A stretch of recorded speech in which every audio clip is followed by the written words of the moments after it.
We'll be tracking a chance for storms in this to this afternoon, but a couple of us still going to be pretty warm here. Now we'll lose that as these are moving through, and definitely going to be much nicer as we get into next week. We're not tracking these storms sticking around for too long, thankfully.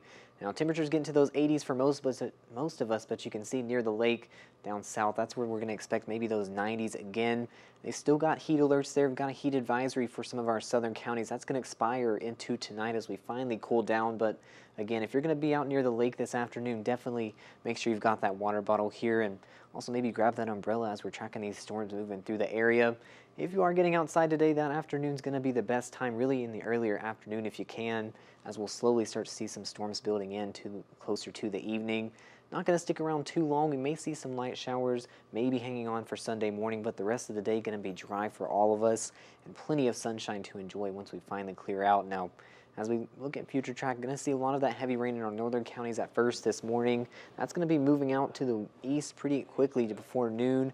And by the time we get into the afternoon, just again looking at some of those isolated showers across the area.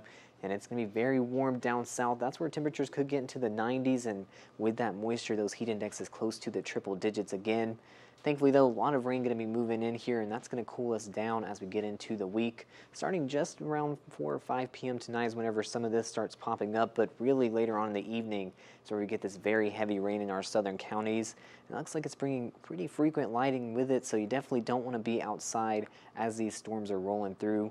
And that's going to continue for a lot of the night for our southern counties. Now, by the time we get into Sunday again, we stay pretty dry. We're seeing a lingering boundary down to the south, maybe trying to bring some light showers, but really not going to be getting any rain for a lot of the area. And that continues for next week. We get some nice northerly flow. That's what keeps those temperatures pretty cool here. You can see by Monday, we're going to get into those 70s around noon here and not really warming up too much more than that as we get into the rest of the week. With these storms that are going to be rolling through today, though, be on the lookout for that lightning again. You really don't want to be outside as these are rolling through, and we also look at that very low potential maybe for some wind and hail that could be damaging as it's rolling through the area here. Just make sure you're staying weather alert today, and once we finally shake off all these storms, you'll be looking at a beautiful week ahead with temperatures sticking to the mid 80s.